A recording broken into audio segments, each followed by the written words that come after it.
Hercule Poirot and the Riddle of the Ivory Phial, Chapter 1. The enigmatic guest emerges. What's up, fam? Welcome back to another chilling chapter before we dive into today's twisted mystery. Hercule Poirot and the Riddle of the Ivory Phial. Hit me up. What made you smile today? And where in the world are you listening from? I'm featuring your stories in the next drop, so don't be shy. Now grab your tea, dim the lights, and get ready, because nothing in whispers in the fog is ever what it seems. A distant rumble of thunder echoed through the desolate halls of Riverton Manor, a spectral sound that seemed to vibrate with the very marrow of the night. The rain, unrelenting, lashed against the windows, blurring the already dim world outside into a gray canvas of despair. Inside, the flickering candlelight cast dancing shadows upon the walls, distorting the faces of those gathered in the drawing room. A collection of the curious and the concerned, all presiding over a dark affair that would soon entwine their fates with murder. And then there he was, the figure emerging from the enveloping darkness, a man cloaked in mystery, resolute yet unsettling, as if he had stepped out from the very pages of a Gothic novel. Shadows clung to him like a shroud, and as he entered the room, a palpable tension gripped the air. This enigmatic guest, known only as Mr. Aldrich, bore an aura of foreboding, the weight of secrets gathering around him like the ominous storm above. It took mere moments for the conversation to become stilted, to the murmurs of uneasy hospitality fading into an uncomfortable silence. All eyes were fixated upon him, seated behind a massive oak desk. A sense of unease coursed through Hercule Poirot, the master detective, renowned for his meticulous mind and unparalleled powers of observation. He leant slightly forward, his brows knitted together, contemplating the curious dynamics swirling within the room. Ah, but the human heart, it hides many things. Mon ami, he murmured to himself, taking note of the slight tremor in Lady Beatrix Whitaker's hand as she sipped her drink, the glass nearly slipping from her grasp. A long-time resident of Riverton, Lady Beatrix was a woman accustomed to holding poise under pressure, yet this night something in the depths of her striking blue eyes betrayed an underlying fear. At the edge of the gathering stood Anthony, a distant cousin of the hostess, one often overshadowed by family heritage. With his charming smile and gentle demeanor, the young man harbored aspirations of grandeur, but in truth felt the insidious grip of desperation as financial burdens weighed heavily upon him. And then there was Mrs. Judith Mallory, the housekeeper, her mind sharp yet laden with secrets of her own secrets that pierced the very fabric of the household. Each one of them, their hearts thrummed with their own unspoken truths, and yet they were drawn together in an intricate web of fate, ignorance, and treachery. It was exactly 10 minutes past 9 when the ambience shifted. A shriek pierced the calm, reverberating through the very bones of Riverton. All heads turned toward the source. The steady Poirot, with each calculated step forward, found himself propelled toward the chaos that awaited him there. Amidst the splendor of leather-bound, polished furniture lay a body lifeless, and still Mr. Aldrich, sprawled face down, a jagged letter opener protruding from his back, glistening wickedly in the flickering light. The room was suddenly filled with discordant gasps and chaotic movements as they processed the horror before them. Lady Beatrix fell onto a nearby chair, hands trembling as she clutched the fabric of her gown. Anthony staggered back, nearly tripping over an antique rug, while Mrs. Mallory rushed to the scene, her eyes wide with disbelief as confusion painted her face. Yet it was Poirot's unyielding composure that anchored the storm, allowing clarity to emerge from the chaos. Monsieur, the game has begun, he declared, his voice steady but laced with vivid anticipation. Moving amidst the gathered crowd, he began his investigation, his keen eyes surveying the room for clues. The letter opener, an exquisite piece with ornate engravings, presented itself as a distinct anomaly, a mere ornament turned weapon in a gruesome tableau with methodical precision. He began to piece together the tangled tapestry of emotions and motivations, cloaked in lies, as the hours ticked away. Poirot's inquiries cut through The apprehensive silence tell me, dear Lady Beatrice, he prompted, softly locking eyes with her. Your acquaintance with Mr. Aldrich, was it entirely amicable? With every word he sought, not merely the truth, but the hidden facets of their emotions. The lady's demeanor shifted, a faint blush creeping under her pore. He was a man of ill root. Hercule, there were whispers, accusations, but I wish not to believe. She stammered, her pulse quickening under his unwavering gaze. Indeed, whispers can be most revealing, Poirot interjected, noting the slight quiver in her voice, even as his mind grappled with the implications of her response as the evening unfolded. Suspicion oscillated among the three deceptions, unveiled themselves. Like petals of a flower, Anthony, it seemed, feared for his financial woes, and whispers of an inheritance lingered near him. Mrs. Mallory, too, maintained a demeanor of feigned indifference. Yet a past entanglement with Aldrich lay buried somewhere in her history, a connection she was desperate to conceal. Yet, as Poirot pieced together their stories, he found himself momentarily distracted by Anthony's apparent eagerness to assume responsibility for the mayhem, an act that verged on the insincere. It seems almost too convenient. He mused, inwardly sensing a chess match moving towards an unforeseen conclusion. But as he set his mind anew, determined to unearth the truth, another revelation emerged, eclipsing all previous conjecture. A tattered envelope, partially hidden beneath M.R. Aldrich's body, bore the unmistakable signature of Lady Beatrice. Each detail, delicate and intricate, painted a scene that transcended mere suspicion. Connections spiraled into havoc, each character trapped beneath layers of deceit as the storm outside roared in defiance. Poirot gathered the three suspects, his voice calm yet commanding, drawing their attention back to him, each heartbeat thick with the mounting tension. Echoed through the drawing room as he poised to reveal the tangled threads that bound them in this dire affair. But before he could reveal the truth, a piercing phone call interrupted, shattering the storm-laden night, forcing him to confine his revelations for tomorrow. Yet within him, the realization lingered, a tantalizing threat of darkness that danced just beyond his reach. As Poirot stood surrounded by the remnants of chaos, he pondered the nature of human folly. Secrets might shelter, but they can bring to light a devastating truth. He whispered to himself as the room's shadows deepened. The heart hides many things, but the mind, mon ami, knows all the night would end. But the game was far from over. Chapter 2. Whispers in the shadows. The heavy rain continued to hammer against the windows of Riverton Manor, a relentless percussion that mirrored the chaos unfolding within. A flickering candle on the mantel table cast distorted shadows that danced across the walls, illuminating the faces of the now fearful occupants gathered in the drawing room. They were no longer just guests at a gathering, they were unwitting players, caught in a lethal game of deception and dread. As Hercule Poirot, the master detective, re-entered the room where Mr. Aldrich had been found lifeless, he felt the palpable weight of the storm thundering outside, a fierce reminder that even nature itself seemed entwined with the sinister mystery at hand. But the human heart, it hides many things. Mon ami, Poirot whispered to himself, observing the anxious glances exchanged among Lady Beatrice, Anthony, and Mrs. Mallory.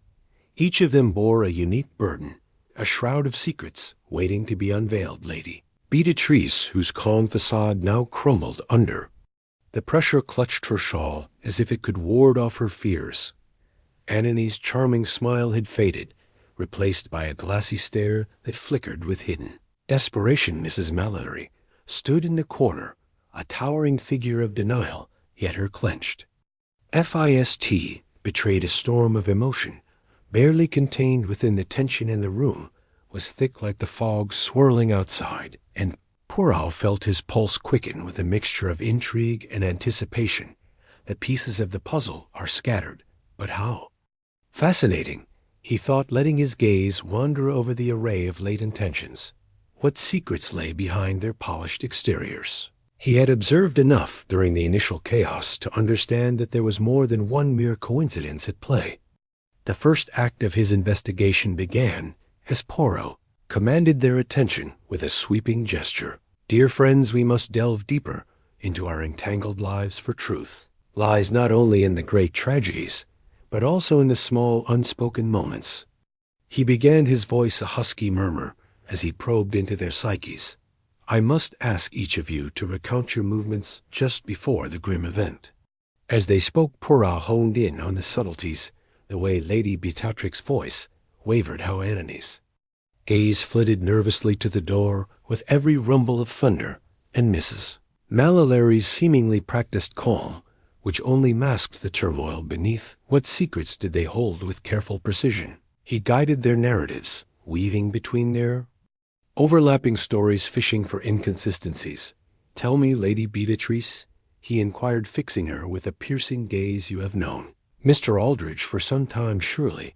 There were whispers of his character that reached your ears, secrets that colored your acquaintance. A light blush crept into her cheeks, and she hesitated, taking a moment to steady herself. Indeed, Hercule whispers do swirl, but one must take care not to fall prey to frivolous gossip. Mr. Aldrich, he could be charming, yet there were tales of debts and dark business dealings. As the conversation unfolded, suspicions shifted like shadows in candlelight.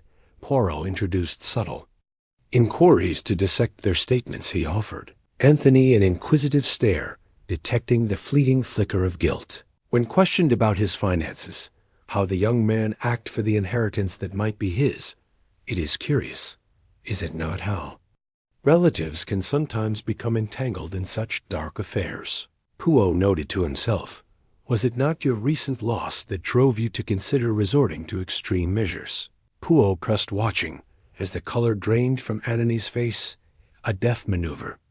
Indeed, young Anthony gasped and stammered, I would never harm anyone then. What of? Mrs. Mallory? Poirot pivoted, turning to the housekeeper, whose demeanor had shifted from indifference to outrage.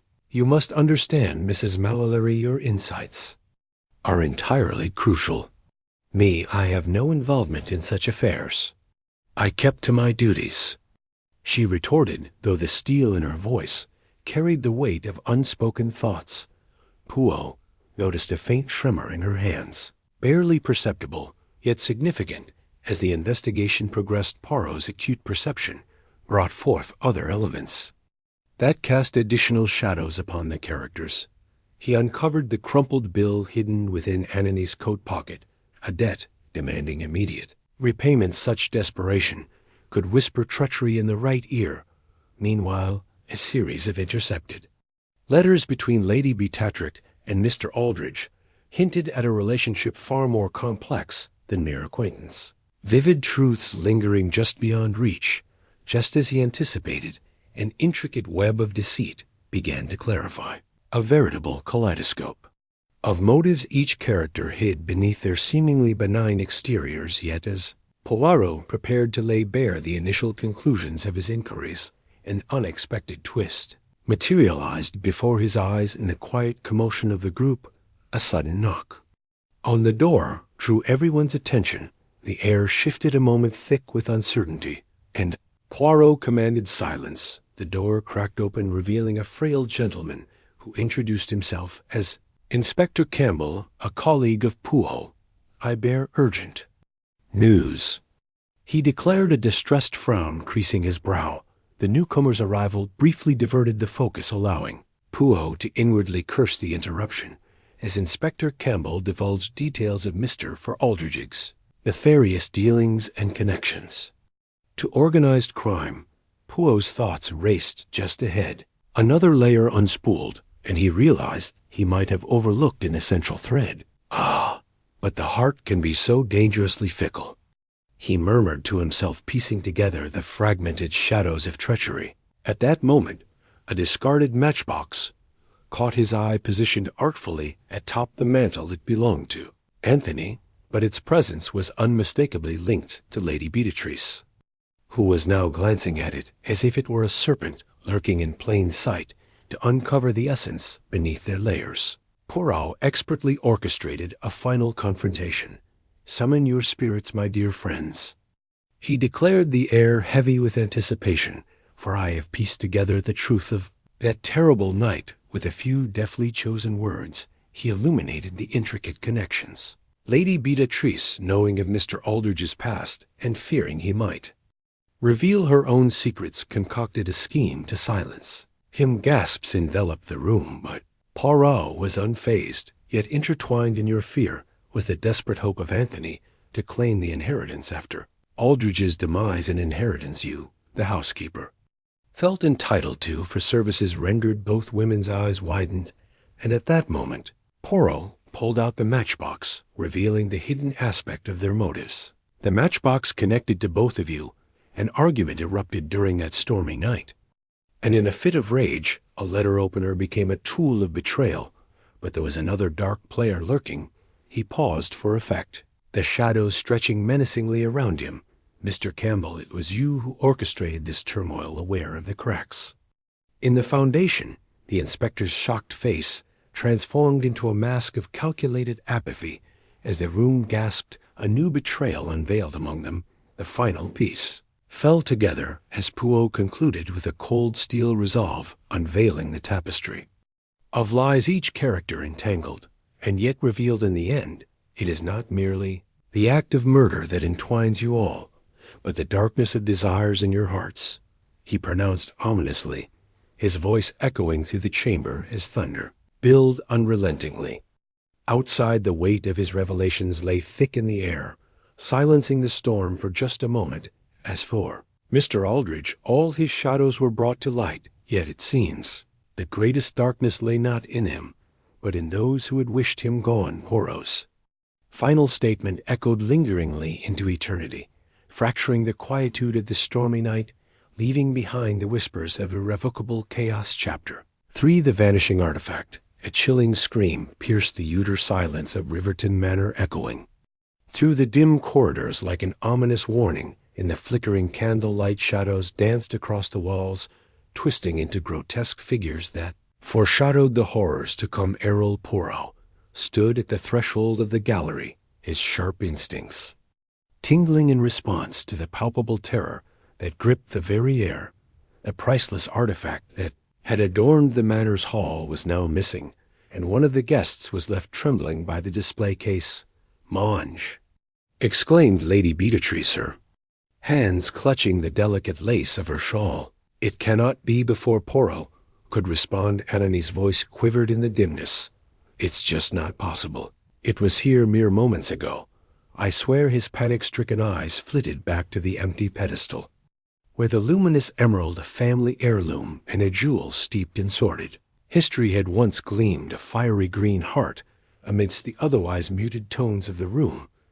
Mrs. Mallory, the housekeeper, stood rigid in the corner, her eyes darting between the two young people as if calculating their innocence or perhaps their guilt. Her voice came out in a low, steely whisper. Some fool must have taken it. It should never have been displayed so shamelessly. The agitation in her demeanor hinted at personal stakes. She had long claimed her own attachment to the artifact, perhaps owing to her decades of service at the manor. With deliberate precision, Poirot stepped fully into the gallery. "Ah, but the human heart, it hides many things, mon ami," he murmured to himself, his brilliant mind swirling with possibilities. "Each of you hides behind shadows of motives, yet who dares to unveil their depths?" As he studied each guest's reaction, the murky emotions masked beneath their polished exteriors began to unravel. Lady Beatrice, though renowned for her exquisite composure, exhibited a fleeting look of relief before her mask returned a surging wave of guilt barely contained. Anani's chrono, a youthful bravado, had given way to a visible dread, his features pallid under the glint of candlelight, and Mrs. Mallory, resolute and defiant, possessed a furtive awareness. She had been in charge of the artifact's protection. After all, what a tangled web we weave, my friends, the theft of a mere object. Yet it reveals a fabric woven with threads of desperation and secrecy, Poirot declared, as thunder rumbled like the drum roll of fate. Outside the windows, "Pray recount to me the events that led us here. What were you doing? What did you see?" each provided an account, but weaknesses arose in the stitches of their narratives. Lady Beatrix's retelling was tense, her hands quivered as she recalled the recent tension over the heirloom, which had ignited fierce debates about how it would be displayed. "I didn't. I wasn't even close to it during dinner." She insisted, a shade too vehement for Pugh's discerning ears. Anthony sputtered defensive justifications about maintaining the jewel's glory before dinner. Yet his eyes darted toward the door, an exit, a chance to escape the implications had he coveted. The emerald and lost control of his desires. Meanwhile, Mrs. Mallory, while vocal about all the superstitions surrounding the jewel, seemed to know too much about its potential worth frequently glancing at it, as if recognizing an opportunity hidden. In its absence, as Poirot skillfully maneuvered among discrepancies, an unexpected knock reverberated through the hall, pulling their focus from the drama before them, each occupant's breath held tight as he opened the door to find Inspector Campbell. Once again, his brows furrowed with urgency. "Poirot, I came to advise you of rather peculiar occurrences surrounding the theft of supernatural artifacts within the region. There have been similar incidents. It appears someone has a taste for the more mysterious treasures." It was a bizarre twist of fate, that moment sweeping suspicion up en masse again. Each party involved exchanged glances that hinted at more treachery than they were prepared to reveal. "Naturally, it is intriguing, but tell me, my friend, have you found anything suggestive about this potential collector?" Poirot's mind raced amplification of his already churning theories, while the answer hung indecisively in the air. Only that the curator at the local museum expressed keen interest in the emerald. The inspector replied, his voice low, much to Poirot's delight. This added a potential red herring amidst the suspects. Intrigued by the curator's possible connection to Riverton Manor, he began probing the depths of the night, focusing his attention on the connections rather than the artifact. Act 2 shifted into a series of interrogations, where Poirot keenly observed, swiftly navigating through the ease and flows of consent and denial. He prompted questions that unmasked hidden jealousy, lust, and rivalry among them. Anani's financial strain surfaced again when queries surrounding motivations led to the discovery of his mounting gambling debts. Could desperation lead you to commit such an act? Poirot inquired, watching Anani's expression closely. "No, I am just a simple man who admires beauty and tradition," he shot back weakly, a hint of defiance masking fear. Poirot's glance shifted toward Mrs. Mallory, her indignation morphing into defensiveness under scrutiny.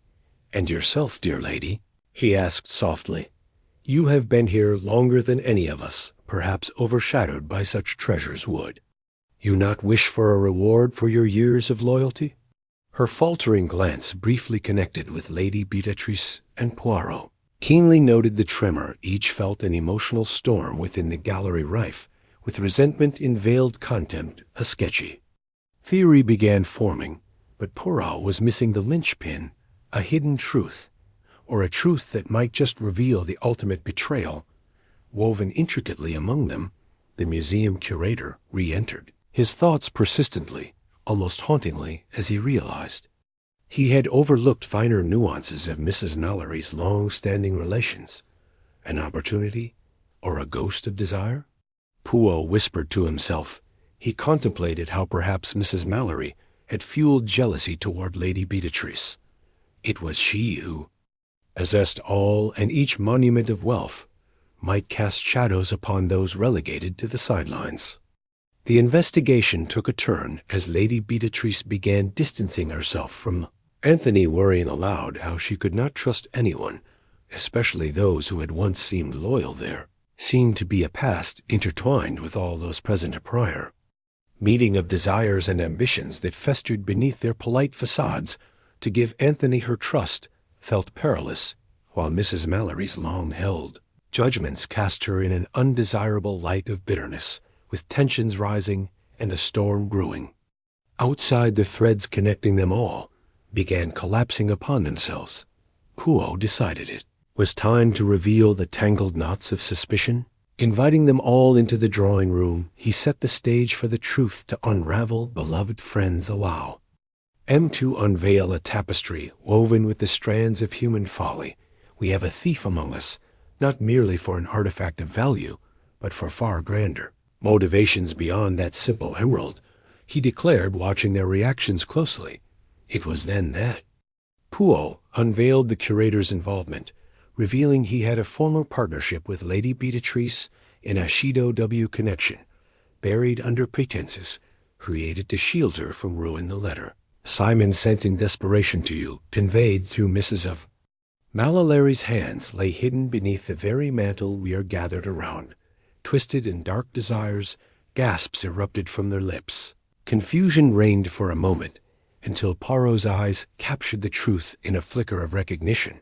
But it is clear. Now, he continued, our housekeeper, perceptive, yet treacherous, has forged an alliance with the curator to create this chaotic play of deceit, distracting suspicion with her phony disdain for wealth.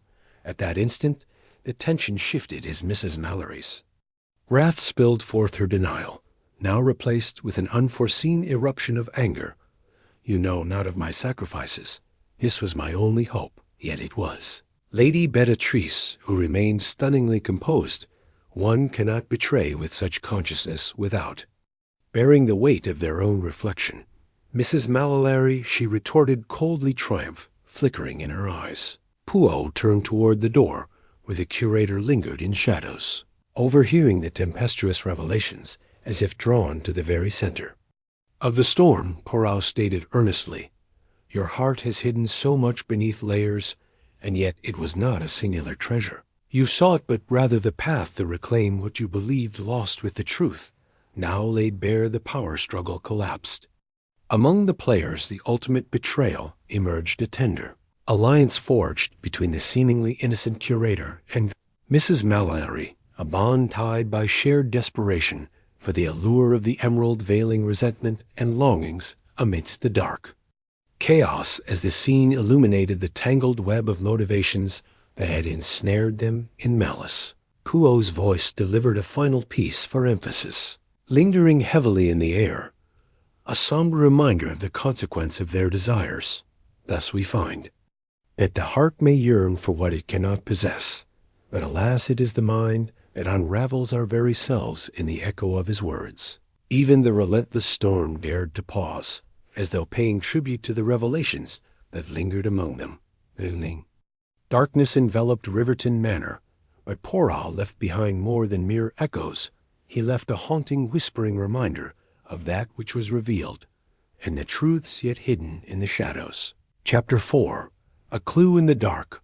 The storm raged outside Riverton Manor, as if the heavens themselves conspired to drown out the secrets brewing within its walls. Thunder crashed in a cacophonous roar, shaking the very foundations of the creaking house. In the flickering candlelight, shadows danced ominously, and an unsettling whisper floated through the halls, stirring the heart with dread.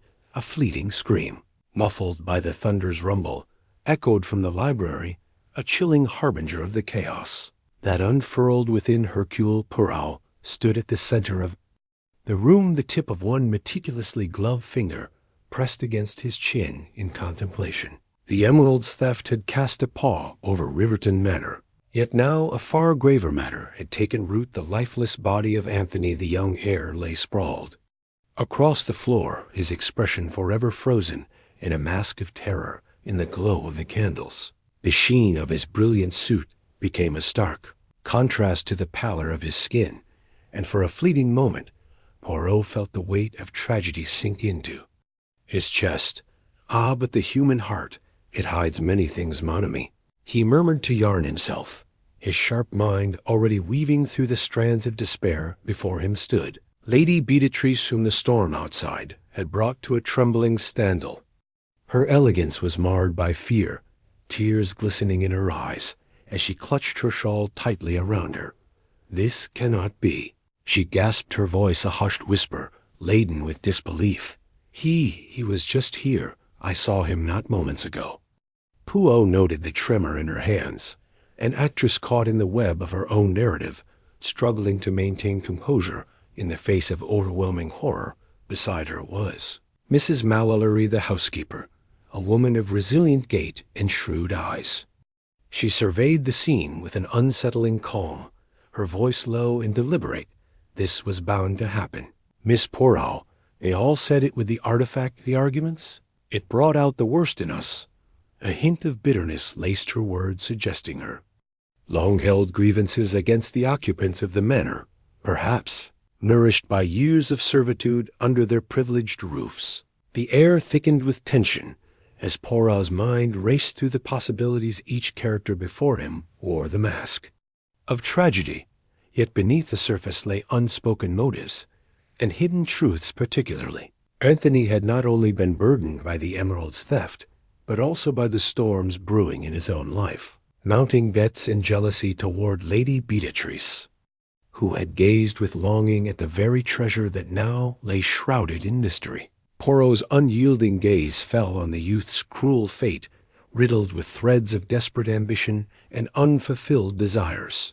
The heavy ticking of the grandfather clock echoed through the stillness, a metronome marking the passage of time. As Poirot gathered the fragments of the evening, he turned his attention to the library's dark corners, searching for clues amidst the growing shadows. He ventured toward the nearby table where broken glass glinted ominously, a shattered teacup its shards, strewn like confessions waiting to be unearthed. As Poirot's fingers toyed with the jagged edge, a thought struck him. The breakage could not possibly be mere accident. Each person present became a cog in his intricate puzzle, their alibis intertwining like the tempest outside earlier. Lady Beatrice had confessed feelings of betrayal, yet her eyes, those windows to the soul, hinted at something deeper, more wicked. What had transpired between her and the young heir? Surely their fates were stitched together in dark threads of jealousy that now lay in fragments around them, engaging her with a carefully veiled respect. Poirot inquired, "What did you hear, my dear?" "Lady, in these turbulent hours, we are ever the collectors of whispers." Her cheeks flushed, and she hesitated, searching for the right words. "I heard them argue Anthony was distressed. It was about the emerald." At this Mrs. Mallory interjected, "They fought like children over a toy. If only they understood that such things come with a price." Her tone bore an edge, a deep-rooted resentment, surfacing with every utterance in covert moments. She shot an astute glance at Lady Beatrice, revealing an unspoken rivalry. Indeed, secrets are necessary currency in these halls. Poirot observed calmly, gathering the foundational truths begun to unfold. The storm grew fiercer, and shadows seemed to obscure the portrait's lining, the walls reflecting the malignance brewing among the human form. As the investigation continued, with Poirot probing deeper into each character's forbidden thoughts, clues emerged, yet failed to shed light on the entire proclivity of crime. He learned of Anthony's recent gambling debts, heartlessly digging his own grave through deceit and desperation. Mrs. Mallory, meanwhile, hinted at the stark attachment she had developed toward the heirloom. She had so desperately wished to protect her years of service, forming an intricate web of loyalty. Yet by whom and at what cost? In the end, Poirot crafted an uneasy truce, employing every moment of tension to stoke the flames of revelation. Just as he began to sense the threads intertwining, a sudden flicker from the library's candlelight drew his gaze beyond the door, revealing an unfamiliar silhouette, hovering ominously in the shadows. Before he could react, a strange voice cut through the stillness. "I am looking for something, Inspector." It was the curator, Simon, emerging from the dark, his face etched with clandestine intensity. The revelation sent electric shock waves through the gathering, and all eyes turned to Poirot. "The emerald, a mere lifeless stone to you, perhaps, but a conduit of emotion and desperation." Nonetheless, Poirot's mind raced, led astray by Simon's unexpected presence. The curator unveiled his passion for the supernatural, claiming that the emerald's allure beckoned him. Yet within the layers of adoration lay twisted motivations. An emotional bond flourished between him and Lady Beatrice, sparking jealousy and envy within their fragile ties. "Ah, the heart lays bare before us." Poirot's voice rose with conviction, piercing through the chaos, with every relationship entwined in yearning misalignment, marred by the callous hand of a shared goal. The once familiar tension turned darker, each player's perception of innocence now a mere mirage. The tempest as Poirot revealed each layered truth in the swirling chaos on the canvas of the night. Anani's untimely death came to be a tragic interaction of providence and fate. The young man's gambling debts and hidden affairs had served as the catalyst for a darker deed. Betrayal and ambition now reigned supreme, leading the unsuspecting Lady Beatrice into a diabolical web spun by a twisting romance with the curator. Suddenly, the revelation surged forth, a connection between Anani's undoing and Simon's involvement, masked by their shared desire for the emerald, a metaphor for the unattainable with reluctance. Anthony had become the prey of their schemes, the unfortunate casualty of an entangled path marked by ambition. As the tempest subsided into an eerie silence, Poirot turned to the gathered figures, their expressions a harsh reflection of emotions. Laid bare it is within the shadows, we have unearthed truths, the darkest of hearts entwined in layers, deceiving even themselves. In that chilling moment, the darkness of Riverton Manor bore witness to not only Anani's tragedy, but the crumbling facades of those who had sought power over emotions they no longer understood. The price of their ambition, unveiled, dark and twisted, left them standing amidst evaporating remains of trust. As Poirot stood in the summit of their revelations, he cast one final glance toward the lifeless figure of Anthony. Thus we learn, my friends, that a hardened pursuit often stumbles over the stones laid in its path. Beware the desires we nurture, their shadow may turn deadly. With that, the whispers lingered in the air, a haunting reminder of the depths to which we could fall when bound by unquenchable yearning. Chapter 5. Threads of Deceit. Whispering shadows of Riverton Manor had begun to throb with unspeakable dread, for in the eye of the tempest darkness coiled serpentine around the very heart of the house. A soft, anguished cry reached out from the confines of the library, where the life of a young heir had been mercilessly snuffed out. The air grew heavy, thick with secrets, as Hercule Poirot stepped across the threshold, his meticulously polished shoes barely making a sound upon the carpet's rich crimson fibers. In that dimly lit room, surrounded by encroaching shadows, he beheld a ghastly sight. The motionless body of Anthony lay sprawled on the floor, eyes wide and glassy, forever imprinted with the horror of his final moments. But the human heart, it hides many things. Mon ami, he whispered to himself, aware that the truth of this tragedy was wrapped tightly within a fabric of deceit, responding to the earlier tremors of chaos. Lady Beatrice now stood rigid against the parlor wall, her once elegant demeanor diminished into a mask of horror and despair. Tears cascaded down her cheeks, and her trembling hands clutched at her throat, gasping for breath in a throaty whisper as she stammered, "What evil has come upon us?" Beside her the housekeeper, Mrs. Mallory, bore a stoic expression, her shrewd eyes darting over the scene as if sifting through the remains of a horrific puzzle. Perhaps this was fated. "Miss Poirot," she said coldly, an heir like him ought to have known that desire incurs a toll. Her voice carried the tone of a seasoned observer, yet a deeper resentment simmered beneath the surface, likely forged by years. Within these opulent walls, in the flickering candlelight, Poirot observed the tangled web of emotions and motivations surrounding them who in this desolate hour had the most to gain from Anani's demise. The times were tumultuous, marked by greed and ambition, and as he crossed the threshold into the heart of the mystery, he decided to pry deeper into the emotions that clouded judgment.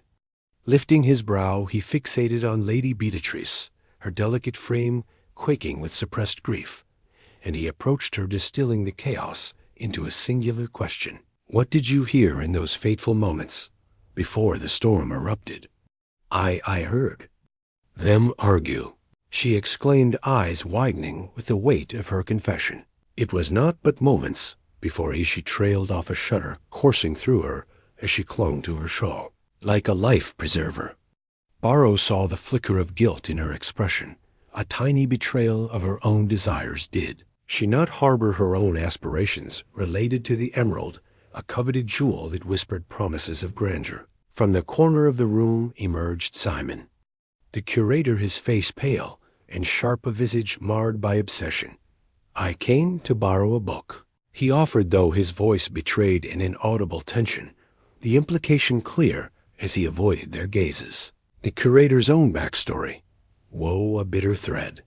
Into the tapestry of animosity, motivated less by the emerald's beauty and more by a burgeoning infatuation with Lady Beatrice Poirot, turned to him, keenly sensing the hidden fold of treachery, woven into Simon's every word. "Ah, the evening wears long, but the heart seeks that which it craves." Poirot mused, his mind working like clock gears, turning in unison as Poirot pressed further misses. Mallory interjected her voice, dripping with palpable disdain. There was a pact between them, a hidden alliance. Perhaps they sought to be rid of the family's influence, and the emerald was merely part of their grander scheme. In her tone, a desperate yearning to expose the inner workings of her employers, transgressed through layers of smoldering frustration. Yet Poirot, with his eagle-eyed precision, detected an undercurrent of jealousy in Mallory's revelation, concealed longing for a life she could never attain. Moments later, the conversation shifted. Poirot discovered that Anthony had been mired in debts.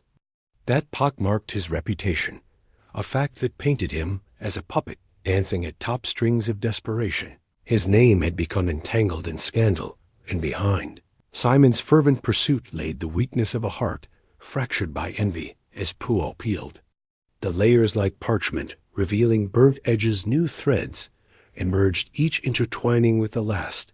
Suddenly, an unexpected stroke of insight struck. A shattered teacup sheathed in echoes from the earlier argument, the shards now scattered like the fragmented truths hollering in silence. Could it be deliberate?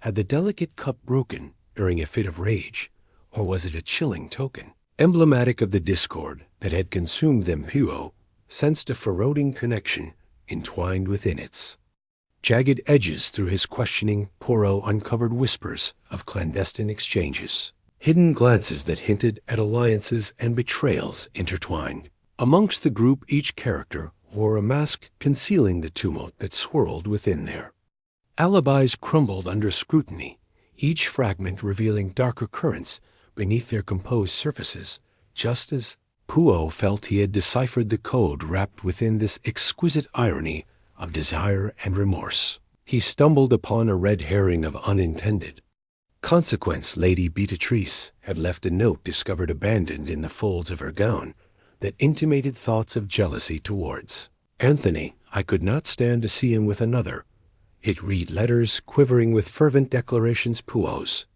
heart fluttered. Had he misjudged the very source of this vile chaos? The subtle warmth hidden beneath her protestations could easily invoke an illusion of guilt. Had she truly loved him, or was this a play masquerading under the guise of passion? As the moon cast its silver shards of light through the impending storm clouds, gathered them together once more, the inevitable reveal looming on the precipice of his tongue. "Ladies and gentlemen," he proclaimed, "the heart's desire reveals its darkest ambitions most profoundly. There exists a thread that binds you all, yet the fabric of betrayal is spun from the weakness of love and jealousy." Under his unwavering gaze, the facade began to crack when a shadow fell across the library, the echo of Anani's ambitions reverberating through the air. Alive again, the truth shimmered beneath the surface like the glow of the emerald itself. "It is you, Simon." Poirot fixated on the curator, who sought to wield the emerald's allure as your own, yet intertwined as the fatal jealousy of a lover, scorned, laid bare in your reflections. To his astonishment, confusion washed over Simon's features, as if the spotlight of judgment had illuminated hidden depths. "But I loved her," he stammered, only for the shadows of Lady Beatrix's heart to cast a deeper, mournful pall over them. In that final moment, Poirot revealed the true tragedy love had kindled, the fatal flames that resulted not only in ambition, but betrayal, binding Simon and Lady Beatrix in a tableau of unforeseen consequence and operatic despair. With finality, he noted a hardened pursuit of to stumbles over its ambitions. "Mon ami, beware. The desires one has nurtured the silence that enveloped. Riverdon Manor echoed with residual torment. A place now stained forever by the threads of deceit interwoven among four confused souls, and Poirot turned, leaving behind an unfinished symphony of longing and regret, a dark reminder that in the pursuit of desire, hope can metamorphose into peril. Chapter 6. The illusion of trust. The flickering candle light cast erratic shadows across the ornate walls of Riverton Manor, each wisp of darkness alive with whispers of betrayal and desperation. A torrential storm raged outside, the wind howling like a specter seeking vengeance, while inside the grand hallway a tense silence hung thick. It was then that a blood-curdling scream pierced the night, echoing off the marble floors and flooding the manor with an icy dread. Poirot rushed toward the source, his heart racing, though his mind remained poised and analytical. He arrived at the library to find Lady Beatrice collapsed on the floor, her face pale as porcelain, trembling at the sight of the shattered bay that had once held fresh roses. The petals lay scattered like forgotten dreams, a chaotic reminder of fleeting beauty. "Monsieur Poirot," she gasped as he knelt beside her, his keen eyes assessing the scene. "It is Simon. He is gone." "Ah, but the human heart, it conceals many things, mon ami." Poirot whispered, his thoughts already spinning, as he regarded the broken vase shards glistening in the dim light. "Tell me what happened." She took a shuddering breath, her voice barely above a whisper. "We quarreled over the emerald, and then I left to fetch my shawl. When I returned, he was gone." Poirot pushed aside the nebulous chaos that cloaked her words. He rose with an elegance that bespoke confidence, even in the face of horror. Lady Beatrice was not the only one trapped within this dark web. He could feel the weight of others lurking just beyond the shadows. The door creaked open to reveal Mrs. Malalary, her steely demeanor cloaked in an unexpected air of concern. "There's been enough drama for one night," she said, her sharp gaze darting around the room. "The emerald, how could such folly lead to this?" Poirot regarded her with a calculating stare. "Ah, Mrs. Malalary, you seem uncommonly interested in the emerald's fate. How well do you know the curator?" The housekeeper straightened her lips, curving into a thin smile, masking deeper emotions, a mere servant's regard. "Miss Poirot, perhaps more than others." "I understand the price of desire," intrigued. Poirot turned his attention to the more elusive figure who had now emerged from the shadows. Gerald, a distant cousin of the late Anthony, known for his gambling habits and calculated charm, with an unkempt appearance reflecting a lifetime of barely suppressed chaos. He took a step forward, breathing heavily. "What brings you to this mess?" he asked, his eyes flicking toward the door with an unnerving urgency. "Ah, Gerald, you too have danced with ambition." Poirot replied, his gaze unwavering. "Perhaps tonight offered a more perilous gamble than you anticipated." "I came to speak with Simon about a loan." The cousin confessed, unease washing over his sharp features. "He was to help me in exchange for my silence." A tense silence settled, then punctuated only by the storm's growl outside each character. Caught in a moment of uncertainty, Poirot observed them carefully, each quiver of their hearts illuminating the truth that twisted uncomfortably beneath the surface. The glint of jealousy, ambition, and hidden motives were interwoven, a tapestry he had come to know all too well. As Poirot began his inquiries, it became evident that the emerald was more than a mere object of desire. It was a symbol representing unattainable dreams and the brutal realities that often accompany them. Tell me who else was meant to partake in this night's discussions. Mrs. Malalary hesitated, her steel veneer cracking. Simon spoke of someone else, but I did not hear the name. Gerald shot her a crooked glance. Someone else, was it? That woman he had been secretively meeting? Poirot watched the exchange like a spectator at a shadowy theater, intrigue sparking within him. Moments later, he waited by the window outside. The storm raged, thunder rumbling like unsolved mysteries, while inside humanity teetered on the brink of revelation. Ah, the heart is a deceitful friend. He mused, his gaze drifting to the darkness beyond the glass. It plays tricks, creating illusions that blur clarity. Suddenly, the tension spiraled as the conversation shifted to the mysterious woman with whom Simon had been in frequent contact. The thought alone sent trepidation through the room. What did this woman want? He prodded, enjoying the palpable tension between his subjects. It was like choreographing a ballet, each character stepping into the spotlight at the precise moment. Nothing but the emerald. Gerald replied, a quiver lacing his voice. She believed it would free her from her past. Not unlike ourselves, it seems as the pieces fell into place, a surge of realization washed over. Poirot, two conflicting threads. Woe through the chaos everyone had. Tangled ambitions stitched together by the same desire, the ruse seemed to unravel, twisting upward like smoke, revealing how easily trust had blurred among them in the dim light. Mrs. Mahler's eyes flicked toward a bookcase laden with tomes of antiquity. He thought of her as a confidant. Perhaps she betrayed him. Poirot paused, glancing at the heavy volumes, and something nagged in his mind. The heart's follies are often revealed in unexpected ways. On the heels of his thoughts, a sudden break echoed from the darkness, startling the three unsettled figures. It was a desperate cry, followed by a muffled thud, a sound that surged through the fabric of tension, filling the space with an air of urgency. Poirot rushed to the source, his heart pounding along. With the storm, he uncovered Simon sprawled on the library floor, his lifeless eyes wide open, face marred by a mask of fear. Alas, poor Simon! He lamented softly as his examination revealed a single shard of glass piercing through the fabric of Simon's coat, a shard from the broken vase. It appears the truth spills out like crimson wax from a candlestick. The illusion of trust flutters. Like a moth to a flame, the weight of despair settled heavily upon the room. Could it be that the omen of the emerald had driven Simon to unforeseen depths of desperation, to confer a fatal blow upon himself, or by someone else seeking sole possession? As Poirot prepared his summation, he knew that within shadows lay truths as jagged as the very shards that had brought them to this reckoning. You all danced around a deadly truth. Betrayal, not of your foes, but of one another, masked an instance of trust. At that moment, a glimmer of clarity struck him like lightning, illuminating the clouds. It was you, Gerald. You used Simon's vulnerabilities to usher him towards danger. Betrayal flickered across Gerald's face, his mask cracking under pressure.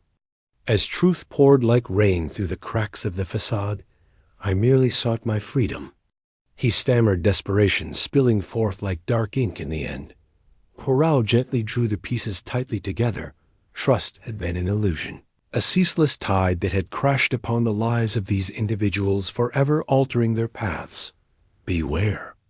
May, the heart once poisoned by ambition, reveals its deepest secrets often too late, as the echoes of a life stolen flickered within the dark corners of Riverton Manor. The shadows deepened, stretching like an eternal night, leaving behind a testament to the human heart's perilous pursuit of desire. Chapter 7, Blood-Stained Memories. A distant clap of thunder shattered the fragile silence of the night, breaking the stillness like a cocktail glass carelessly fell to the floor in the heart of Riverton Manor. The shadows clung to the corners like ghosts refusing to depart.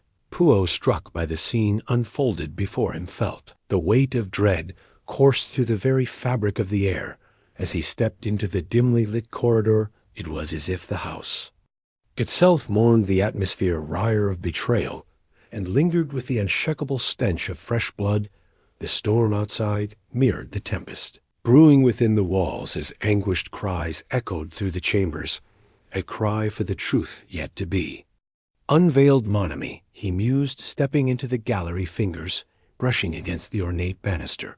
It seems as though this night is shrouded in the echoes of the past, tainted with the blood-stained memories of those who once revered this hallowed ground. His keen eyes observed the trembling figure of Lady Beatrice, standing in the flickering candlelight, her veil of composure unraveling as she observed the horrific scene.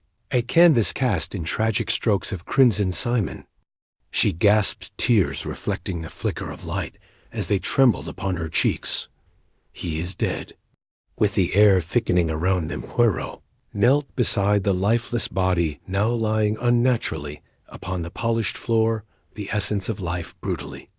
Stole in a broken vase lay shattered nearby, a familiar artifact from before its once pristine porcelain, now laced with red stains that seemed to speak of desperation and despair. He observed the subtle details with meticulous precision, his mind dancing with the potential motives, coursing through the air.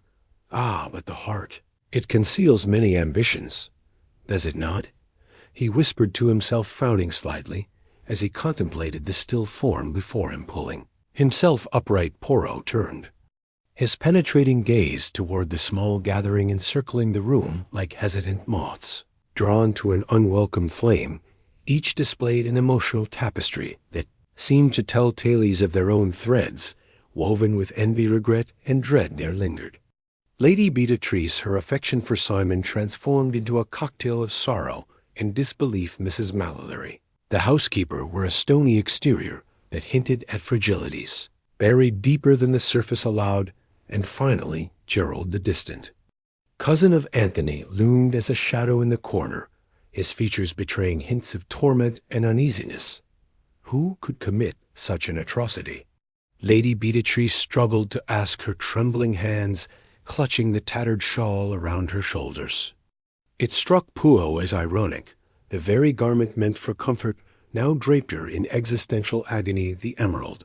She finally blurted, her eyes wide with frantic realization.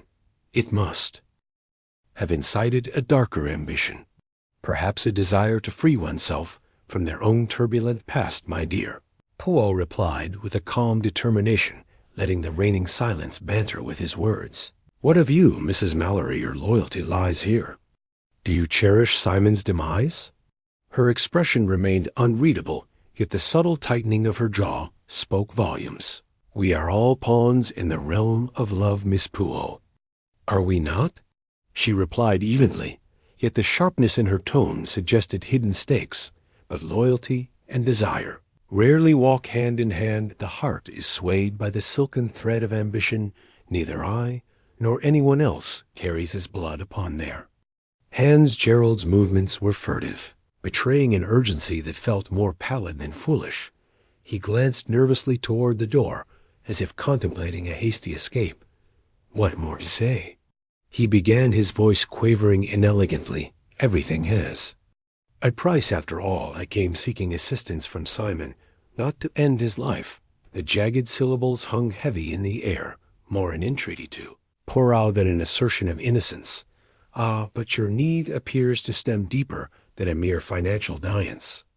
Poirot counters, sharply cutting through the tension like a knife serrated with truths. If Simon had conspired to aid you, it bore the fruit of animosity. The blood upon your conscience, Gerald, merely stains the soul. With every question posed, he could feel the air thickened with trepidation, as though they were entrapped within a psychological web.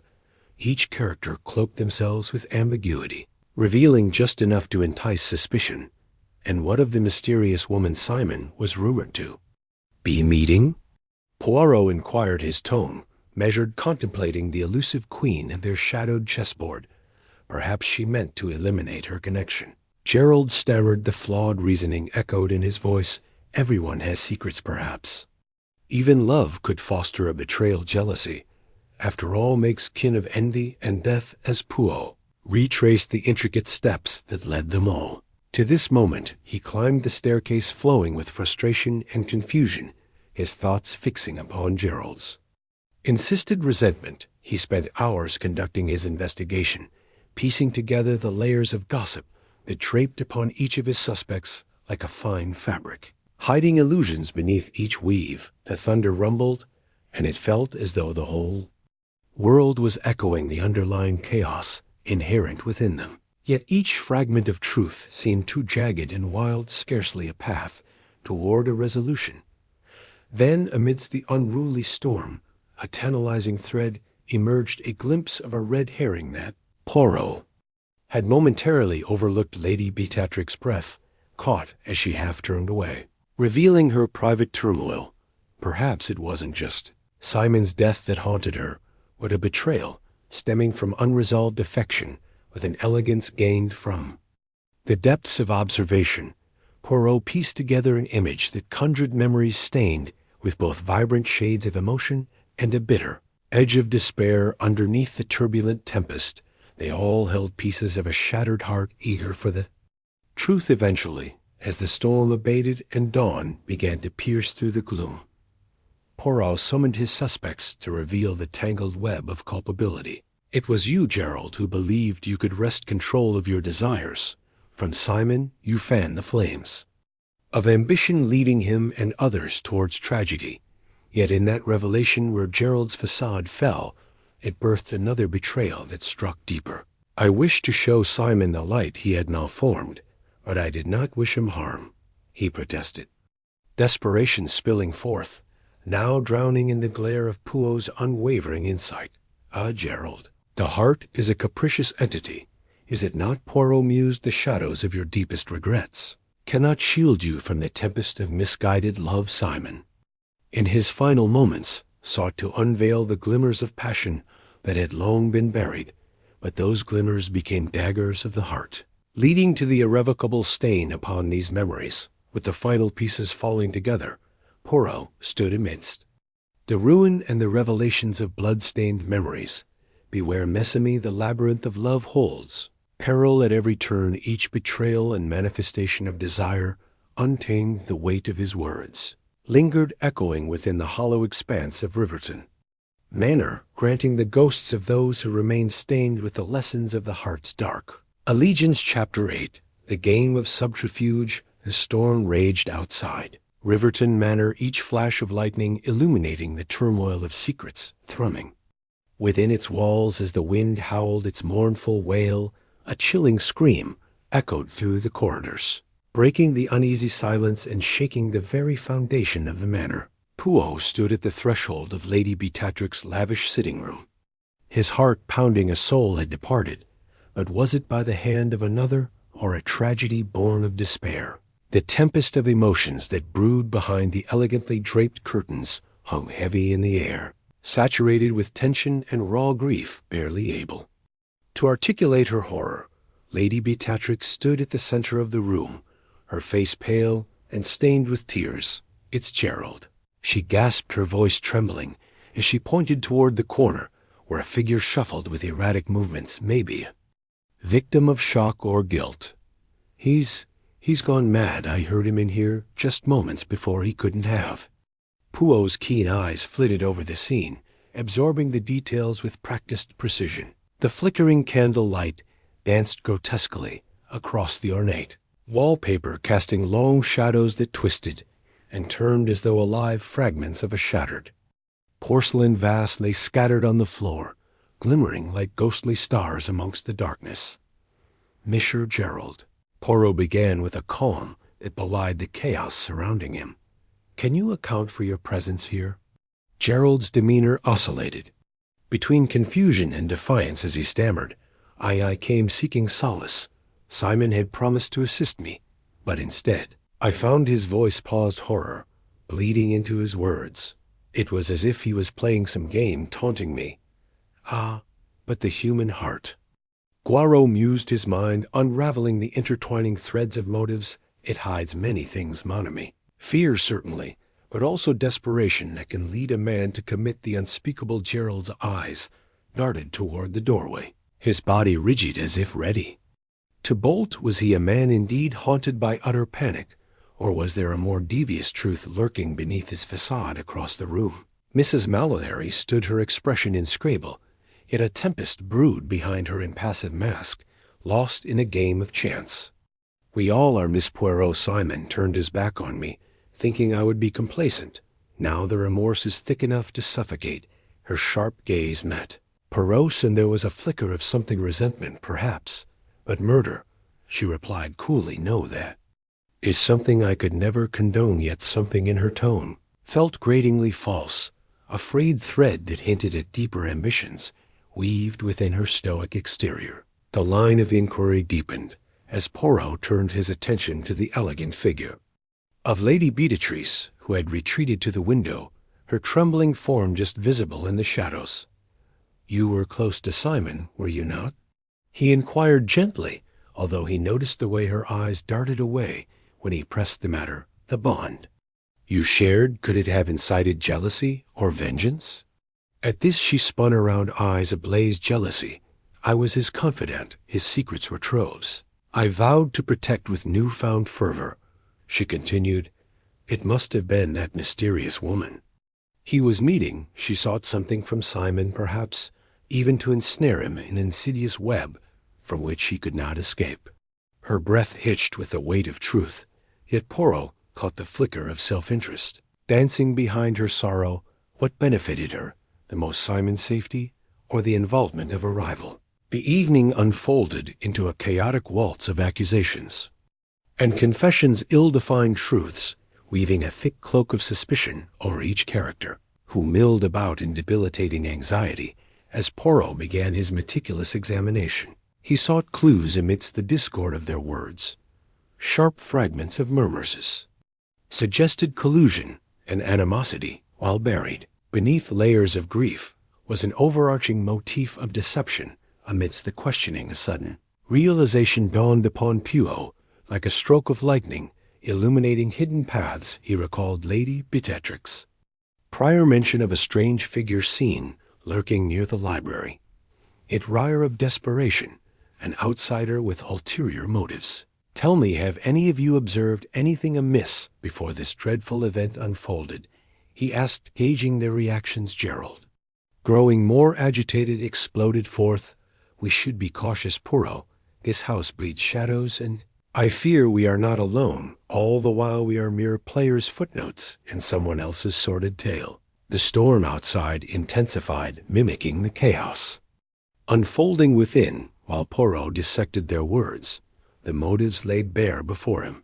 Like a stage, but a shroud of forgetfulness obscured one crucial detail, the identity of the mysterious woman, the specter against which Simon had now fallen. Yet why did this fact prick at his consciousness when it remained just out of reach? Perhaps it was time to speak with the others again, to peer into the hidden recesses of their minds. As Poirot continued to navigate the emotional landscape, he posed questions that held a mirror to their souls. Who among them was truly in control?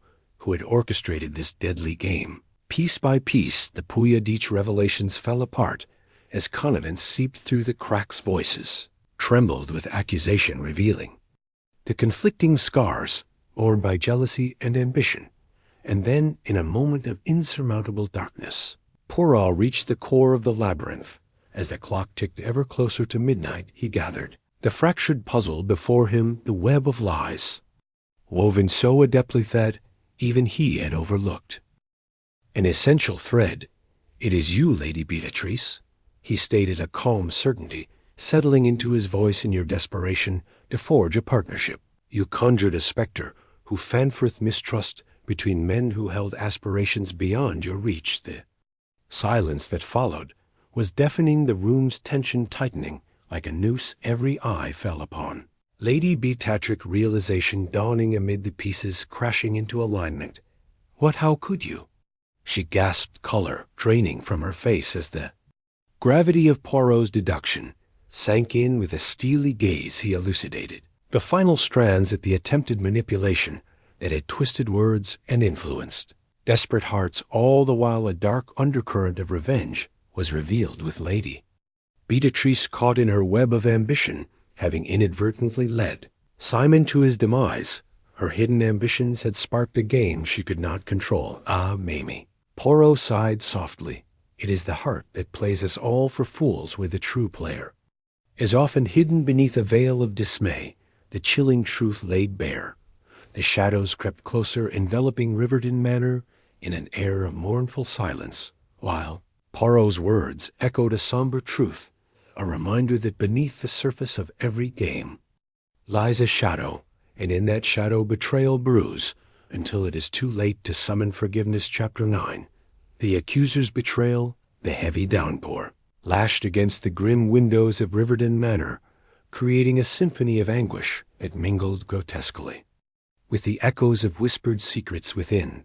Just beyond, the flickering candlelight shadows danced with sinister glee, mocking the edifice that held its dark memories close. It was amidst this tempest that Poirot found himself captivated. His discerning gaze fell upon Mrs. Mallory, now the self-appointed accuser, whose trembling hands clutched the fabric of her gown like the weight of guilt upon her conscience. It was him, she declared, voice weaving through the air like a ghostly lament. It was Gerald.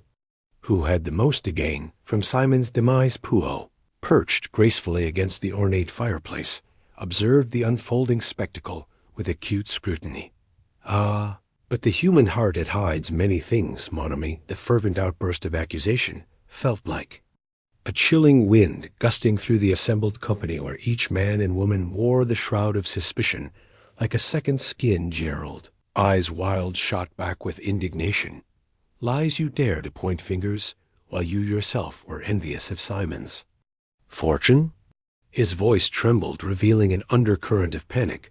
A man's desperation unveils truths unwelcome. The flicker of candlelight cast elongated shadows, and as Poirot considered the characters before him, he sensed that the heart of Riverton Manor pulsed with the rhythm of a tragedy, yet to unfold each suspect and actor in a twisted play carried burdens heavier than their secrets. Lady Beatrix stood regally aside, her eyes betraying fragments of a past entwined with Simon's ambitions. They glimmered with unshed emotions, a mix of loss and unresolved desires. The identity of the mysterious woman that had haunted the air grew ever more elusive, echoing regret, yet the faces surrounding him held a more tangible threat. Within the confines of that darkness, Poirot began his meticulous inquiry. He approached Lady Beatrix, the air thick with anticipation. You love Simon, did you not? Love often breeds the sharpest of jealousies. His words, cool and measured, sliced through the palpable tension, casting a net of inquiry over her demeanor. Her posture stiffened, but there was an unmistakable flicker of vulnerability hidden behind her arthritic smile. I did, yes, but not in the way you think. His pursuits were noble, yet mired by avarice. How could one be envious of a hollow man? The venom in her tone was undeniable. Though she spoke of care, her emotions oscillated chaotically like the raging storm outside. With a discerning eye, Poirot turned to Mrs. Mallory, who stood with an impenetrable facade, her mask of calm unyielding despite the tumult around her. And you, madam, do you carry a grievance? He inquired, probing the depths of her icy resolve. Her laughter was hollow, reverberating against the stone walls. Grievance? Hardly. I sought only to protect the integrity of my household. Simon's wild whims threatened its very foundation. The sharpness of her gaze did little to disguise the flicker of something akin to dread, as if she too grappled with the shadows of betrayal lurking just behind her stoic mask. The chaos of accusations coiled tighter, pulling at the fabric of friendship and loyalty that had once tethered them all. Poirot's mind skated across the tension. Hanging in the air, a sequence of subtle clues danced before him like phantoms. There lay the broken vase array, like shards of their shattered alliances. Gerald's notorious gambling habits whispered of debts gone, airy debts that might lead to murderous intents. Each revelation was a smoldering ember beneath the surface, simmering with devastation and greed. Yet amidst this intricate web lay a cacophony of misdirection, flourishing with reckless abandon. Pressed further, weaving his inquiry through the discordant melodies of truth. Tell me, Miss Gerald, how did you discover Simon's death? He paused to absorb the tremor in Gerald's voice as he responded, I simply felt it. The air grew heavy, suffocating, and I ran. A confession steeped with panic emerged as the words danced around his trembling lips. A morsel of doubt stirred within Poirot's astute mind. Could it be that the very confessor now teetered on the precipice of deceit? Yet this perplexing riddle of the human heart drew forth a deeper layer of intrigue, the juxtaposition of Gerald's desperation with Lady Beatrix's poised fury on the stage of uncertainty sparked a realization that struck him like thunder. Could this be a tangled plot, where each bore the mark of their own hidden betrayals, a churning pit of emotional leverage that threatened to consume them all? As the storm raged outside, Poirot sifted through the revelations. The candles flickered defiantly against their impending darkness, illuminating the crux of the tale. He gathered all, steeling himself for the unraveling of their fears. Ah, my Aimé, it is not merely the hands of the clock that shall reveal the truth. He began, his tone regaining its regal confidence, but rather the echoes of the heart, crying for justice as he prepared to wrap his arsenal of deductions around them. One crucial detail reverberated through his mind, a fleeting shadow he had dismissed, earlier obscured, until now the identity of the mysterious woman. Simon had been entangled with a faceless specter that whispered sweet nothings, but was in essence a harbinger of betrayal itself. "It was you, Madame Mallory," Poirot declared, his voice steady as the storm broke above their heads, the desire to forge your legacy eclipsed by the ghost of jealousy. "You might have feigned ignorance, but you sought something within, Simon, affection that could only birth tragedy." The revelation hung in the air, crackling electrifyingly, as breaths were collectively held in shock. "No," she shrieked, her composure collapsing like the thin veneer of an unyielding mask. "You are wrong. I had nothing to gain. I simply wish to remove the taint of his influence, her betrayal wire of desperation, the sorrow of a woman crushed not merely by love lost, but by the sprawling consequences of her own liaison. A poignant reminder that the quest for affection often leads only to devastation. The truth coalesced into a poignant tableau as Poirot surveyed the faces that betrayed flickers of realization, understanding the depth of their moral transgressions intertwined within the web of human connection. "Ah, but Mamie," he spoke slowly and deliberately, "the heart plays us for fools. It is the shadows of our desires that weave the tapestry of betrayal, in war your pursuit of justice. You yourself became the architect of sorrow, with the storm subsiding echoing the clarity that swept through the room." Poirot stood regally amidst the fragments of their shattered truths, a chilling epilogue echoing through the hallowed manor. In that silence, the weight of regret hung, palpably a sorrowful dirge from memories lost beneath. The darkness of ambition. Riverton Manor would forever stand as a witness to the labyrinth of love that concealed peril, its shadows twisting and turning eternally, trapping those foolish enough to weave their own demise. Chapter 10. The final revelation. In the heart of the relentless storm, as flashes of jagged lightning splintered the sky, a figure lay motionless upon the cold marbled floor of Riverton Manor. The clock, relentlessly ticking, marked the time of tragedy, while shadows flickered and danced wickedly along the walls, whispering secrets lost to the night. As Poirot stepped into the dimly lit chamber, the air thickened with despair, carrying the electric tension of unspoken truths. "Ah, but the human heart, it hides many things, mon ami," he mused quietly to himself, for tonight would unveil the darkest underbelly of ambition and betrayal with a sharp intensity. Goual surveyed the lifeless body of Gerald Fielding and Ursula partner, and a man burdened with secrets now laid bare. The stark, bloodied hue against the white marble floor seemed to echo the chaos that had unfolded this eve, rippling through the hearts of those present in the grand manor. Amidst the swirling tempest outside, three people stood frozen in various states of shock and horror: Lady Beatrice, Mrs. Malalary, and the irascible Lord Preston, each obscured by their own veil of guilt. The question lingered palpably in the air: who had committed this heinous act? Lady Beatrice, her porcelain skin pallid and drawn, trembled as she clutched onto the edge of the armrest with white-knuckled resolve, once the epitome of elegant ambition. Grief now masked her eyes, spilling over with fear.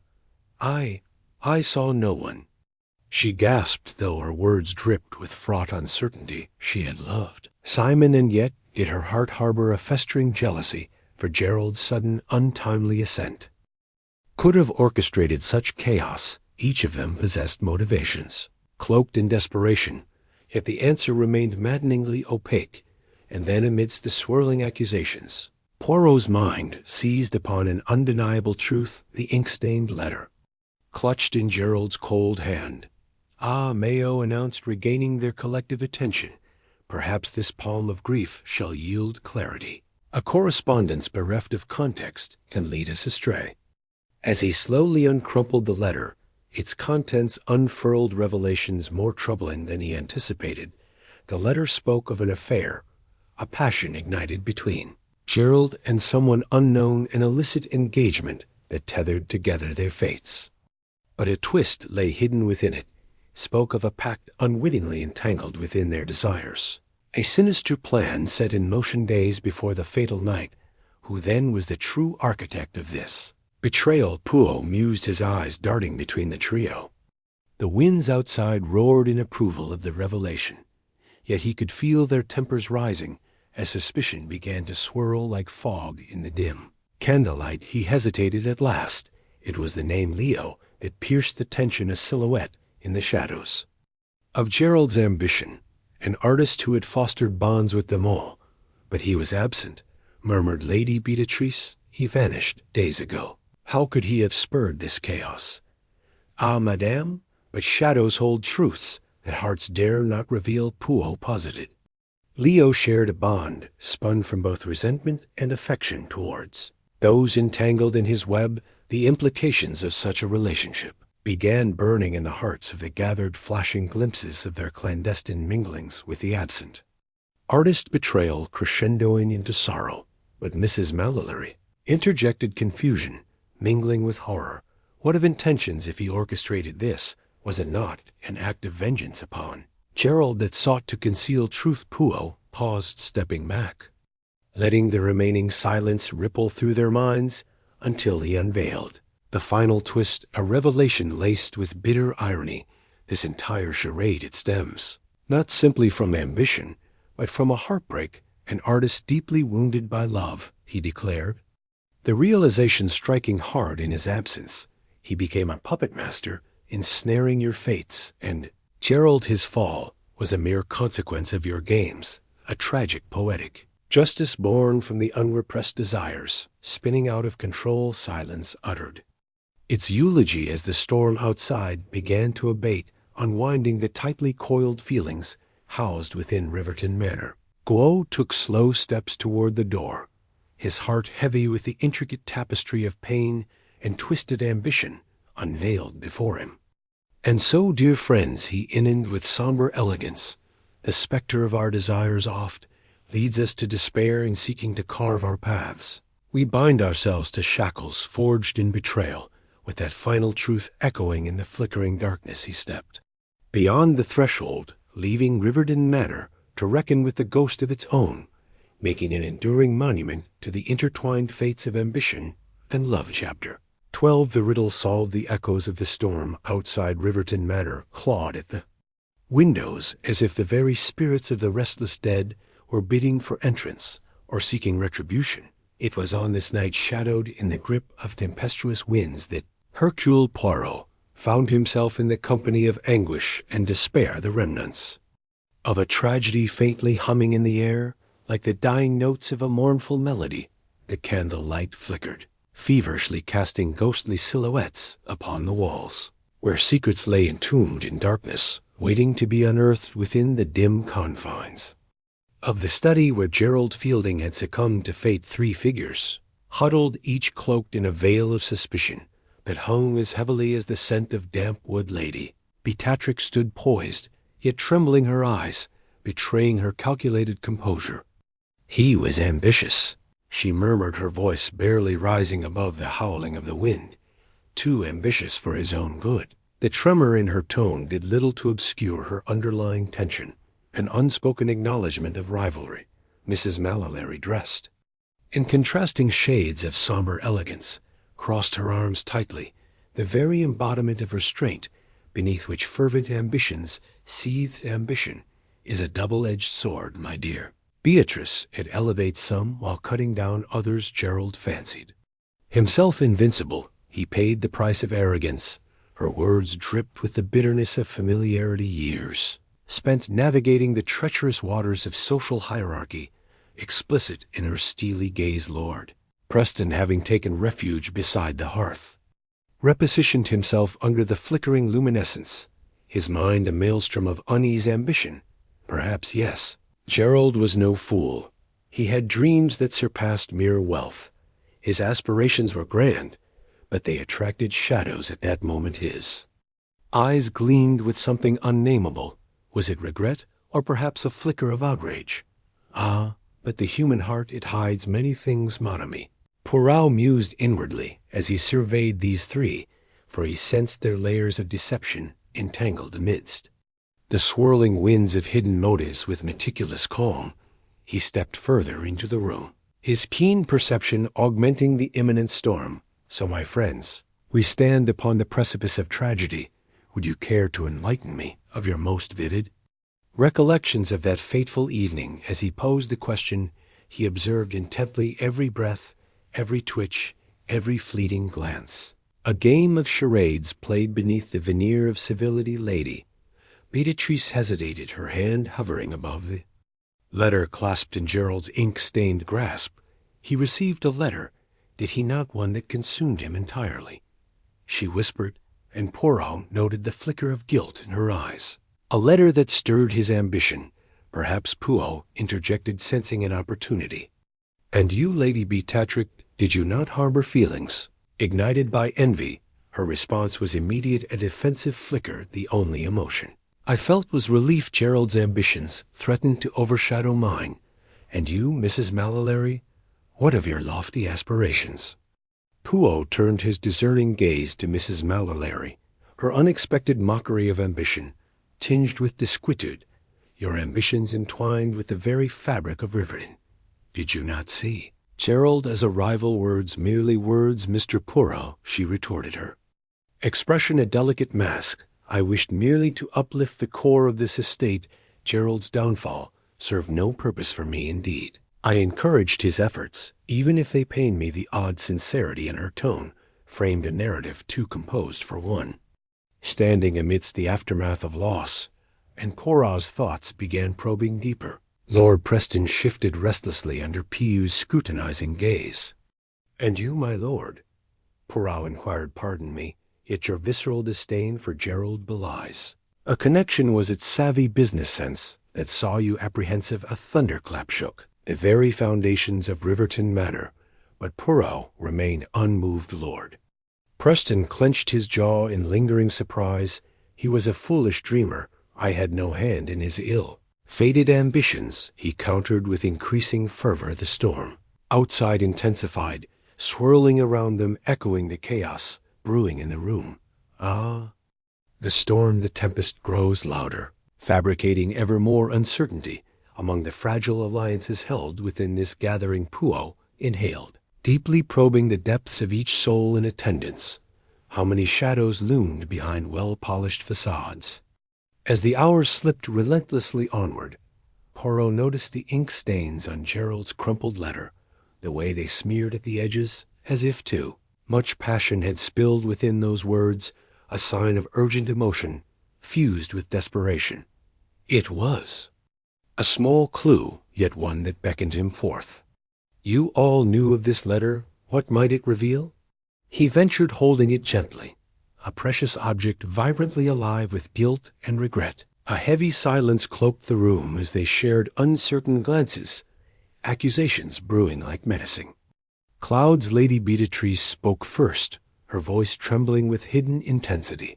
If the letter was the spark that ignited his demise, then we must consider the context, a lover's quarrel perhaps, or an affair. Alongside ambition, Poirot let her words linger, embracing the chaos playing out before him, each character embodying their own tumultuous history, wax and wane of attention, aimed at one another, threading doubt through their very essence. Yet a glimmer of realization dawned within Poirot's mind as he re-examined Lady Beatrix's words, so filled with bravado, too confident for an alleged bystander. As the truth began to unfurl, Poirot interrupted. Ah, Miss Ami, there is a singular truth buried among the twists and turns of your fates. But speak to me of Leo. Is it not so that he lingered as a spectre upon your ambitions? He watched as a familiar fear eclipsed their expressions. They had not anticipated the artist's name. His absence, however, positions him beautifully within this web. Could he, an artist entwined with passion, have penned a master stroke of chaos, setting forth your night of unraveling? Realization swept through the room, a shocking blow, as they considered this new direction. Leo Lady Beatrice breathed her expression.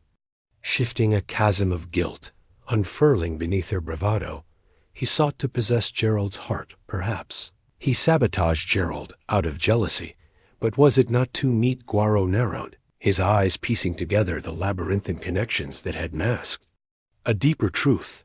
But it is more than just jealousy.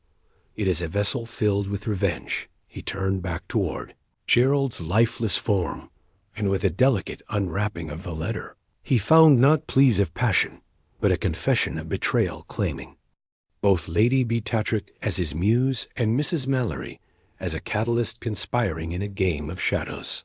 Shocking revelations flooded the air, a twist that peeled layers from their facades. A deeper cruelty whispered of dark alliances forged within the realm of a desperate desire in this riddle, dear. It was a distance that created shadows deep enough to drown a soul beside her. Mrs. Mallory held a calculated expression, yet a flicker of something more lurked behind her steely demeanor. Pity that he was not merely extravagant, but foolish too. Too many hands meddling with dreams wrought his downfall, she contended, her voice surprisingly calm amidst the rising tide of chaos. Had her quest for control over her household clashed with Gerald's recklessness, would envy twist into desperation, leading to his demise. Lastly, Lord Preston, a man of austere presence marred by the weight of past alliances, shook visibly, anger rippling beneath the surface. He had no allies, but fools spouting his grandiose plans with naught but a threat of decency. His eyes darted between them, reflecting a torn allegiance, one that hinted at deeper connections and regrets. What might he gain from such discord? Were they all merely pawns in this tableau of vengeance? As Poirot listened to their revelations, he began to weave a tapestry of clues through the chaos that encased them. The subtle nuances of their expressions, the clenched fists, the averted gazes. It painted a portrait of repressed emotions, tinged with a rowing undertow of hidden motivations. The room, lit dimly by flickering candlelight, seemed to pulse with their collective secrets in its shadows, writhed collapsing reality into the realm of human deception, with each intention laid bare before him. Poirot engaged them, constructing a net of inquiries that entangled their words and actions. Why, Madame Mallory, your interest in our departed friend appears rather— He paused, his gaze piercing, intellectually fueled. Was there ever a question of financial obligation between you? She recoiled slightly at the insinuation, a tight smile forming on her lips. Gerald cared not for my shrewdness, monsieur. Poirot business does not breed affection. Simon's fate meant to dismiss the burdens I carried, but yet I remained ever vigilant in my role. Her calm facade flickered, revealing an underlying current of emotion that betrayed her calculated persona. Poirot strolled between them, feeling the walls of tension thicken as accusations simmered just beneath the surface. And you, my Lord Preston, he continued, shifting the focus away from Mrs. Mallory. What interest did you harbor in this man? It seems your financial ledger reveals a shared venture, a bond of sorts. No. A deliberate pause hung in the air, demanding acknowledgement. Venture, perhaps, yet it was a mere pursuit of wealth, unbridled by his foolish recklessness. He thundered, his voice betraying a facade of indignation there was nothing to gain from. This rivalry of egos, as the words escaped him. Poirot noted the tremor in his hands, the nervous fidget that threatened to unravel his defenses. Each suspect's denials intertwined, creating a complex web laden with guilt. Poirot felt himself entrapped, not by their words, but by the looming mystery that painted their fates with brushes. Dipped in jealousy and longing, the storm outside raged ever louder, rattling windows and echoing the turbulent emotions within. Clues emerged, only to be drowned in pools of misdirection and misunderstanding. Yet the truth pulsed beneath the surface, awaiting his deft hand in a final symphony of inquiry. Poirot poised himself for revelation. He turned to the group, the storm fading into silence, windswept remnants of chaos lingering in the air. A mesa, the tapestry of deceit, weaves upon the very essence of our desires. He inned his voice, resonating gently yet firmly. Yet within these shadows lies not a killer, but a misguided puppet Leo, an icy chill snaked. Through the silence at the mention of the absent artist, what of him, lady? Beatrix gasped, her breath catching as the name echoed through her memory. Leo, a confidant of Simon, a man caught in the web of your ambitions. Poirot continued, and the true orchestrator of this dark charade, he impersonated the confidant crafting discord as he swirled amongst you, manipulating hearts like marionettes. Each eye widened as the unveiling played before them, betrayal etched in their expressions. Poirot paused, savoring the moment. But fear not, for in revealing the truth, betrayal breeds new avenues. Leo sought revenge upon Simon's infidelity, convinced that it would tear you each apart, yet it was Gerald who fell victim to his machinations. The air grew thick with horror as realization dawned upon them. But how could you know? Mrs. Mallory's voice trembled, feeling the shroud of destiny unfolding. Around her he vanished days before. Nay, madame, no shadow can long hide from the light of truth. I saw the brushstrokes of your emotions, the very same jealousy that ignited this conflagration encased within a veil of artistry, leading us astray, Gerald. Unbeknown to his fate, but a player in a game ignited by ambitions, as silence fell upon the assembled figures. Poirot's eyes pierced through the weight of their collective despair. Every heart knows its betrayals, and tonight, my dear friends, we have merely peeled the layers from a sentiment wrapped in deception. With that final glance, Poirot stepped back, leaving the room, enveloped in a silence that spoke of lost innocence and the bitter taste of tragedy. As the first hints of dawn broke through the storm-tossed clouds, Poirot delivered his parting words, a reflection upon the labyrinth of human emotion in the interplay of desires. One finds not just solutions, but the veils of morality torn under, revealing the true countenance of the soul. And with that he departed, leaving Riverton Manor submerged in the shadows of its own, making an indelible testament to the darkness that thrives within the human heart. Chapter 11. A cold farewell. The wind howled around Riverton Manor, carrying with it an unsettling foreboding that rumbled like a distant grave. Shadows danced along the walls as the flickering candlelight cast ghostly silhouettes, and in the silence of the oppressive atmosphere lay the remnants of sorrow. A figure lay sprawled just inside the threshold of a dimly lit study. Gerald Fielding's lifeless body was under, in caned hand clutching a crumpled letter that curled with the remnants of panic. Pooh stood at the entrance, the tension palpable in the air. Mon ami, he murmured, observing the scene with meticulous care. It seems the heart can be a treacherous island, full of hidden currents and unforeseen storms. His gaze swept over the scattered documents, littering the desk, each one seemingly innocuous, yet brimming with unanswered questions. A veritable puzzle of human emotion had exploded within these walls. In the corner, Lady Beatrix stood, her pallid face illuminated by the dying light of the nearby hearth, a stark contrast of her once vibrant beauty against the coldness of the room created a portrait of desolation. I had just been speaking to him, she whispered, her voice trembling. He was so full of ambition, yet so foolish. Her words hung heavy, puzzled fragments of longing and resentment, echoing through the quiet. She had nurtured dreams of grandeur, yet lurking beneath was a jealousy that could suffocate the brightest of spirits.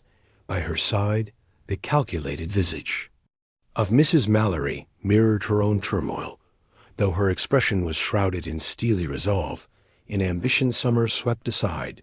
My dear, Gerald was a man given to flights of fancy. I merely wished for the betterment of Riverton. What could his death serve me? Poirot noted the tightness in her voice, the faintest shimmer of panic lurking under her cloak of control, torn between desire for prosperity and the pain of past losses. She was a fragmented soul, desperate to wield influence over her own destiny, regardless of the shadows it cast. And there entered Lord Preston, his usually composed demeanor now fractured, the glint of anger in his eyes spoke of hidden grievances. His death means nothing to me, a foolish illusionist bounding into riches without a care. But he faltered, his fingers twitching. But it brings back past alliances. I would rather forget an unpredictable man with a storied rivalry woven into the very fabric of the manor. He stood on the precipice of loss and vindication as Poirot absorbed their pain, and regret small details began to fuse together in his mind. The overturned chair, the ink-stained letter, the inner turmoil of each character, navigating the murky waters of their own truths. Now, my friends, allow me a moment. He ended with a softness that belied his intensity.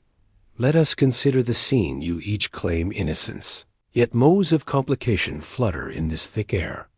Ambitions entwined with blurred loyalties create a tapestry of betrayal, what lies beneath the surface acting with precision. Poirot directed his inquiries toward Lady Beatrice. But madam, your affection for Gerald has been placed under scrutiny. Did you not behold his ambition as a rival to your own aspirations? The flicker of acknowledgment in her eyes warranted a pause. You seemed to harbor both fondness and envy. No, I love Simon, she countered, a wildness igniting within her. Gerald was an apparition in my path. His zeal eclipsed my own, the fervor in her denial perplexed Poirot, a delicate balance of truth and deception swirling around her. Turning next to Mrs. Mallory, he challenged her. And what of you, your aspirations for Riverton? Twist like the ink flowing from your pen. Was there not a rivalry there? Gerald's reckless ambition could have jeopardized your plans. A moment of silence blanketed her response. The fabric of lies began to unravel, revealing raw emotions at war within her heart. Lord Preston, feeling the heat of scrutiny, snapped back defensively. You think too much. Poirot ambitions may lead men to foolish ends, but I was a partner to neither of them. My investments treaded new ground, new ventures. The hiccup in his voice seemed to cast doubt upon his claims. He caught his breath, revealing the tension behind his bravado as Ringrem. Poirot continued to guide their dialogue. He began to sense something more sinister concealed beneath their words, truth stained deeper than blood. Friends, I find that it was not merely ambition nor jealousy that led us to Gerald's untimely fall. Nay, it was love twisted into the darkest of betrayals. You, my dear Lady Beatrice, love Gerald, yet hungered for Leo, and you, Mrs. Mallory, sought to snuff the flame of rivalry born from the same sin. A gasp escaped Lady Beatrice, her voice shaken, revealing layers of human complexity, a portrait of chaos painted by arts. Misaligned still, Poirot, ever vigilant, observed how they cloaked their guilt beneath burgeoning grief. The mask of remorse could not hide the darker truth that pulsed through them all. Like an unending storm at that moment, the candles flickered out, plunging them into oppressive darkness. Yet Poirot's mind remained illuminated with understanding. It is said that ambition leads to despair, and looking into your eyes, I see clarity entwined with bitterness, a tragedy weaving its way through your desires. And so, Gerald's death was but a macabre dance, a step performed by all of you, the puppeteers of your own downfall. The air throbbed with the vibration of truth, a haunting resonance reverberating through Riverton Manor, and as Poirot stepped back, the weight of their collective sin descended like a shroud so dear. Friends in loss, betrayal unfurs. It is a dagger drawing blood from not just the one who falls, but from the hearts that conspired to paint a portrait in shadows. The riddle has found its resolution, and in this moment we are mere players inched in. A tragedy of our own making, and with that profound weight of revelation, Poirot exited Riverton Manor, leaving behind a poignant silence, an echo of shattered dreams and intertwined fates. The essence of humanity reflected in the shadows, us.